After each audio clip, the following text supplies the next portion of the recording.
ಗ್ರಾಮ ಪಂಚಾಯಿತಿ ಚುನಾವಣೆಯನ್ನ ಮೊದಲು ನಾವು ಮುಂದಿಟ್ಕೊಂಡು ಹೋಗೋಣ. ಬಹಳ ದೂರ ಹೋಗೋದು ಬೇಡ. ಇನ್ನು ವಿಧಾನಸಭಾ ಚುನಾವಣೆ 3 ವರ್ಷ ಇದೆ. 3 ವರ್ಷ ಇದೆ. ಇನ್ನ ಜಿಲ್ಲಾ ಪಂಚಾಯಿತಿ, ತಾಲೂಕ್ ಪಂಚಾಯಿತಿ, ಸರ್ಕಾರ ಜಿಲ್ಲಾ ಪಂಚಾಯಿತಿ, ತಾಲೂಕ್ ಪಂಚಾಯಿತಿ ಚುನಾವಣೆಯನ್ನ ನಡೆಸ್ತಕ್ಕಂಥದಕ್ಕೆ ಬಹುಶಃ ಅವರಿಗೆ ಒಳಗಡೆ ಕಳೆದ 2 ವರ್ಷದಿಂದ ಅವ್ರು ನೀಡಿರ್ತಕ್ಕಂಥ ಆಡಳಿತ ಯಾವ ರೀತಿ ಇವತ್ತು ಜನರು ಅವ್ರನ್ನ ತಿರಸ್ಕಾರ ಮಾಡಬಹುದು ಮುಂದಿನ ದಿನಗಳಲ್ಲಿ ಅಂತಕ್ಕಂಥ ಅವ್ರಿಗೆ ಒಳಗಡೆ ಆತಂಕ ಇದೆ. ಕೋರ್ಟ್ ಚೀಮಾರಿ ಹಾಕಿದೆ, ಚುನಾವಣೆ ಮಾಡಿ ಅಂತ ಇದೆ ಕೋರ್ಟ್. ಆದ್ರೂ ಕೂಡ ಸರ್ಕಾರ ಇವತ್ತು ZPTP ಚುನಾವಣೆ ಡೇಟ್ ನಿಗದಿ ಮಾಡ್ತಕ್ಕಂಥದಕ್ಕೆ ಇನ್ನೂ ಕೂಡ ಮೀನಮೇಷ ಎಣಿಸ್ತಾ ಇದ್ದಾರೆ. ಅಂದ್ರೆ ಬಹುಶಃ ಅವರಲ್ಲಿ ಏನೋ ಒಂದು ಆತ್ಮವಿಶ್ವಾಸದ ಒಂದು ಕೊರತೆ ಎದ್ದು ಕಾಣ್ತಾ ಇದೆ ಅಂತಕ್ಕಂಥದ್ದು ಇದು ಬಹಳ ಸ್ಪಷ್ಟವಾಗಿ ಕಾಣ್ತದೆ. ಆದ್ರೆ ಗ್ರಾಮ ಪಂಚಾಯಿತಿ ಚುನಾವಣೆ ನಡೀಲೇಬೇಕು. ಅದು ಪಕ್ಷದ ಚಿಹ್ನೆನಲ್ಲಿ ಅಧಿಕೃತವಾಗಿ ನಡೀದೆ ಹೋದ್ರೂ ಕೂಡ ಅಧಿಕೃತವಾಗಿ.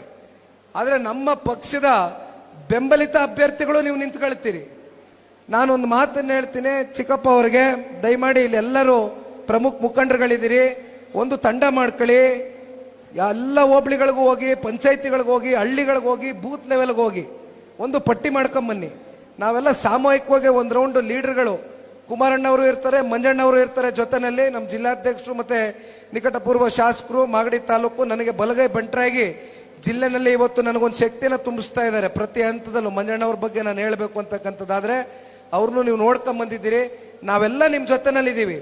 ಸಾಮೂಹಿಕವಾಗಿ ಕೂತು ಕುಮಾರಣ್ಣನ ಜೊತೆ ತೀರ್ಮಾನ ತಗೋಬೇಕು ಅಂತಕ್ಕಂಥದ್ದು ನೀವುಗಳು ನಮಗೆ ಡೈರೆಕ್ಷನ್ಸ್ ಕೊಡ್ತಿರೋ. ಆ ಡೈರೆಕ್ಷನ್ಸ್ ಮೇಲೆ ಕನಕಪುರ ತಾಲೂಕಿನಲ್ಲಿ ಪಕ್ಷ ಬೇರು ಮಟ್ಟದಿಂದ ಕಟ್ತಕ್ಕಂಥ ಪ್ರಾಮಾಣಿಕ ಕೆಲಸವನ್ನ ನಾವು ಮಾಡೋಣ. ಯಾವ ಕಾರಣಕ್ಕೂ ಇಟ್ಟಿರ್ತಕ್ಕಂಥ ಹೆಜ್ಜೆನ ವಾಪಸ್ಸು ಹಿಂತಗೊಳ್ತಕ್ಕಂಥ ಪ್ರಶ್ನೆ ಇಲ್ಲ. ಇದು ದೇವೇಗೌಡರ ಕುಟುಂಬ ಎಂದೂ ಕೂಡ ರಾಜಕೀಯವಾಗಿ ಸೋಲು ಏಳು ಬೀಳು ಎಲ್ಲವನ್ನ ನೋಡಿದ್ದೇವೆ. ನಾವು ಸೋತ್ವಿ ಅನ್ ಮಾತ್ರಕ್ಕೆ ಎದುರ್ಕೊಂಡು ಮನೆಯಲ್ಲಿ ಸೇರ್ಕೊಳ್ತಕ್ಕಂಥ ಜಾಯಮಾನ ನಂದಂತೂ ಅಲ್ಲ. ನಾನು ಬಹಳ ಸ್ಪಷ್ಟವಾಗಿ ಹೇಳ್ತೇನೆ. ಇದೇ 2019ರ ಲೋಕಸಭಾ ಚುನಾವಣೆಯಲ್ಲಿ ಆಗಿನ್ನೂ ನನಗೆ ವಯಸ್ಸು ಚಿಕ್ಕದು. ನಮ್ಮ ಪಕ್ಷದಲ್ಲಿ 7ಕ್ಕೆ 7 ಜನ ಶಾಸಕ ಮಿತ್ರರು ಗೆದ್ದಿದ್ರು. ಕುಮಾರಣ್ಣ ಅವರು ರಾಜ್ಯದ ಮುಖ್ಯಮಂತ್ರಿ ಆಗಿದ್ರು. ಪಾಪ ಇವತ್ತಿನ ಕಾಂಗ್ರೆಸ್ನ ಪಕ್ಷ ನಮ್ಮ ಜೊತೆ ಸಮ್ಮಿಶ್ರ ಸರ್ಕಾರದಲ್ಲಿದ್ರು ಹೇಳ್ಕೊಳ್ಳೋದಕ್ಕೆ. ಆದ್ರೆ ಅವತ್ತು ನನ್ನ ಸೋಲಿಗೆ ಕಾರಣ ಯಾರಾದ್ರು? ಅವತ್ತು ಕಾಂಗ್ರೆಸ್ ಜೊತೆಲಿದ್ದು ಬೆನ್ನಕ್ಕೆ ಚೂರಿ ಚುಚ್ಚಿದ್ರು. ಮತ್ತೆ ರಾಮನಗರಕ್ಕೆ ಬರ್ತೀನಿ. ರಾಮನಗರದಲ್ಲಿ ಒಂದ್ ಕಡೆ ಮಾಗಡಿ, ಒಂದ್ ಕಡೆ ಕುಣಿಗಲ್ಲು, ಇನ್ನು ಬಹುತೇಕ ಒಂದು 10-11 ಕ್ಷೇತ್ರಗಳು ರಾಮನಗರನು ಸೇರಿದಂತೆ ಅತ್ಯಂತದ ರಾತ್ರಿ ಪಾಪ ಇಲ್ಲೊಬ್ರು ಮಹಾನ್ ಭಾವರು, ಮಾಜಿ ಸಂಸದರಿದ್ರಲ್ಲ ಮಹಾನ್ ಭಾವರು, ಅವರ ಬ್ರೇನ್ ಚೈಲ್ಡು, ಅವರ ಪಾಪ ಆ ಏನು ಚಾಣಾಕ್ಷತನದ ರಾಜಕಾರಣ ರಾತ್ರಿ ಜನಕ್ಕೆ, ಪಾಪ ಮುಗ್ಧ ಜನತೆಗೆ, ಕೆಲವೊಂದಷ್ಟು ಜನಕ್ಕೆ ಯಾಮಾರಿಸ್ತಕ್ಕಂಥಕ್ಕೋಸ್ಕರ ಅದೆಂಥದೋ ರೇಷನ್ ಕೊಡ್ತೀವಿ, 5,000 ಸಾವಿರ ರೂಪಾಯಿ ನಮಗೆ ಮತ ಹಾಕಿದ್ರೆ ಅಂತ ಸುಳ್ಳೇಳಿ ಮತ ಹಾಕ್ಸ್ಕೊಂಡ್ರಲ್ಲ. ನಾಚಿಕೆ ಆಗೋದಿಲ್ವ? ಕೊನೆಗೆ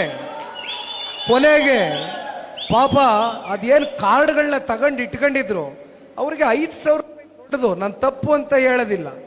ಕೆಲವೊಂದಷ್ಟು ಸಮಾಜಗಳು ಇವತ್ತಿಗೂ ಕೂಡ ನಮ್ಮ ರಾಜ್ಯ ಇಷ್ಟು ದೊಡ್ಡ ಮಟ್ಟದಲ್ಲಿ ಏನೊಂದು ದೊಡ್ಡ ಸ್ಥಾನದಲ್ಲಿ ಇರ್ತಕ್ಕಂಥ ರಾಜ್ಯ ಬಹಳ ವೇಗ ಕಂಡಿದೆ. ಆದ್ರೂ ಕೂಡ ಕೆಲವೊಂದಷ್ಟು ಸಮಾಜಗಳು, ಕೆಲವೊಂದು ವರ್ಗಗಳು ಇನ್ನೂ ಕೂಡ ಆರ್ಥಿಕವಾಗಿ, ಶೈಕ್ಷಣಿಕವಾಗಿ, ಸಾಮಾಜಿಕವಾಗಿ ಹಿಂದುಳಿದಿದ್ದಾರೆ. ಅವ್ರಿಗೆ 5,000 ರೂಪಾಯಿ ದೊಡ್ಡದನ್ಸಿದೆ. ಅವತ್ತು ನಾನು ತಪ್ಪಂತ ಹೇಳೋದಿಲ್ಲ. ನಾನು ಯಾವತ್ತೂ ಕೂಡ ಮತದಾರರ ಮೇಲೆ ದೂಷಣೆ ಮಾಡಿಲ್ಲ, ಮಾಡೋದೂ ಇಲ್ಲ.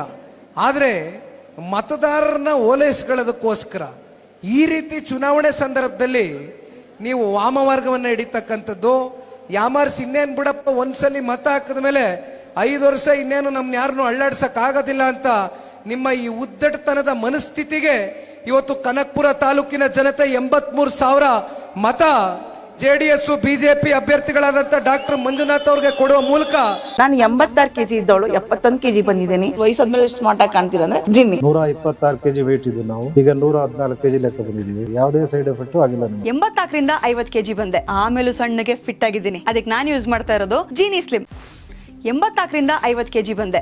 ಆಮೇಲೆ ಸಣ್ಣಗೆ ಫಿಟ್ ಆಗಿದ್ದೀನಿ. ಅದಕ್ಕೆ ನಾನು ಯೂಸ್ ಮಾಡ್ತಾ ಇರೋದು ಜೀನಿ ಸ್ಲಿಮ್. ಸಣ್ಣ ಆಗಕ್ಕೆ ಜೀನಿ ಸ್ಲಿಮ್ ಯೂಸ್ ಮಾಡದೆ ಹೆಲ್ದಿನೂ ಅದೇ. ನೀವು ಸಣ್ಣ ಆಗ್ಬೇಕಾ, ಹೆಲ್ದಿ ಆಗ್ಬೇಕಾ? ಹಾಗಿದ್ರೆ ಜೀನಿ ಸ್ಲಿಮ್ ಯೂಸ್ ಮಾಡಿ. ಸಣ್ಣ ಆಗೋದಕ್ಕೆ ಯಾವುದೋ ಪ್ರಾಡಕ್ಟ್ ಹೇಳ್ತಾ ಇದ್ದಾಳೆ, ಏನಾದರೂ ಸೈಡ್ ಎಫೆಕ್ಟ್ಸ್ ಇದೆ ಅಂತ ಯೋಚನೆ ಮಾಡ್ತಾ ಇದ್ದೀರಾ? ಖಂಡಿತ ಇಲ್ಲ, ಯಾಕಂದ್ರೆ ಇದು ಕೆಮಿಕಲ್ ಫ್ರೀ. ಸಣ್ಣ ಆಗಬೇಕು ಅಂದ್ರೆ ಜೀನಿ ಸ್ಲಿಮ್ ಯೂಸ್ ಮಾಡಿ. ಹೆಚ್ಚಿನ ಮಾಹಿತಿಗೆ ಕೆಳಗೆ ಡಿಸ್ಪ್ಲೇ ಆಗ್ತಿರೋ ನಂಬರ್ಗೆ ಕಾಲ್ ಮಾಡಿ.